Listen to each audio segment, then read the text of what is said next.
All right, let's jump right in. If you're plant-based and you want to build muscle, you have probably been drowning in a sea of conflicting advice, right? Especially when it comes to protein. But what if the answer isn't about chasing some crazy high number?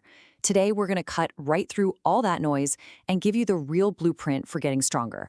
And here it is. This is it right at the very start. This simple formula, this is the absolute truth. It's not about magic powders or some complicated diet hack. No, it's about these three things working together: training, nutrition, and just showing up. This is the foundation for everything. And once you get this, it is so empowering. So here's our game plan. First up, we're going to lay down the non-negotiable foundation, the one thing that's more important than anything else. Then we'll talk about how to fuel that growth. We'll also tackle that big question about creatine. And finally, we'll put it all together into a simple daily plan you can actually stick with. Okay, first things first, the non-negotiable foundation. Before we even think about what's on our plate, we have to talk about what we're doing in our workouts. Seriously, if building muscle is like building a house, then your training, that's the concrete foundation. Without it, nothing else even matters. This right here, this is the signal that tells your body it's time to grow. Progressive overload. See, your muscles don't just grow because you throw protein at them. They grow because you challenge them, because you give them a reason to adapt and get stronger. That means gradually lifting a little heavier or squeezing out one more rep, just pushing a little harder over time. And this is so crucial. You do not need some perfect, impossibly complicated workout plan you found online. What you need is a repeatable one. You know, a solid plan that you can actually stick with 3 or 4 times a week. That will beat the perfect plan you quit after 2 weeks every single time. Consistency is the real secret sauce. All right, so our foundation is poured. We're training consistently. We're pushing ourselves. Now it's time to talk about the fuel.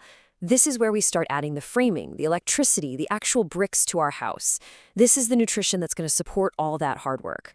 And what's the number one mistake? The biggest hidden reason people stall out? It's this, just not eating enough. Look, whole plant foods are amazing, but they're super high in fiber and often lower in calories. That can actually make it really easy to accidentally undereat. And you just can't build a house if you don't have enough raw materials showing up to the job site. So this brings us to a massive misconception. For years, we've all heard it. To get lean, you gotta cut the carbs. But what if I told you that when it comes to building muscle and actually fueling your performance, that could be the very thing holding you back? Yeah, let's totally rethink the role of carbs. And here's why. Carbs are your body's favorite, #1 fuel source for tough workouts. They get stored in your muscles as something called glycogen. More fuel in the tank means more energy, which means better, harder workouts. And those better workouts are what tell your muscles to grow. Carbs aren't the enemy, they are your performance partner, period.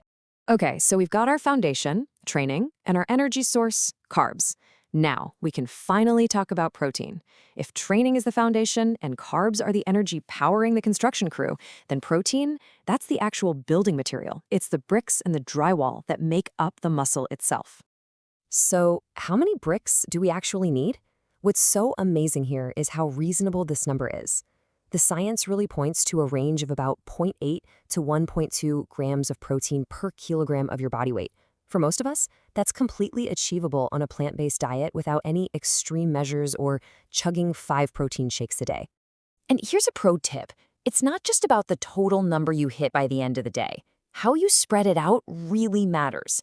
Think about it. That construction crew needs a steady supply of materials all day, not one giant delivery at 8 a.m. Your body's the same. It's way better at using protein when you spread it out. Just aiming for a good source at breakfast, lunch, and dinner is a fantastic strategy. So, our house is built, we've got the foundation, we've got the fuel, we've got the building blocks. Now we can talk about the optional extras. You know, the stuff that adds a little polish. Let's think of this next part as putting on a fresh coat of paint. Let's be crystal clear about creatine. You 100% do not need it to build muscle. Your body already makes it, and you can get incredibly strong with ever touching the stuff. That said, it's one of the most studied supplements on the planet, and it can be a useful tool. It might give you that small edge to push just a little bit harder in your workouts. Okay, so we've covered all the principles, the why behind everything, but now for the most important part. What does this actually look like in real life? Let's turn all this theory into a simple, practical blueprint. And look at how simple and honestly how delicious this is. We're talking oatmeal with soy milk and fruit for breakfast, a big lentil bowl with potatoes for lunch, maybe a tofu stir fry or a bean chili for dinner. These are just normal, nourishing meals that naturally give you everything you need, the protein, the carbs, to support your training. And you know what else you don't need to stress about? Meal timing. The goal is super simple. Just have some fuel in the tank before you train. Mostly carbs, a little protein, maybe 1 to 3 hours beforehand. And after your workout, just eat a normal meal within a few hours. You can totally forget that old myth about a magical 30-minute anabolic window. It just adds stress you don't need. So let's bring it all home. The real blueprint isn't some crazy secret. It's just these 4 pillars. Number 1, challenge your muscles with progressive training. Number 2, eat enough calories to actually support growth. Number 3, get balanced nutrition, plenty of carbs for energy and enough protein to build. And number 4, the master key to everything. Just do it consistently over time. At the end of the day, a well-planned plant-based diet has every single thing you need to build muscle and get strong. All the confusion just comes from focusing on the tiny little details instead of the big picture. When you follow this blueprint, the power is back in your hands. So the only question left is, what are you going to build?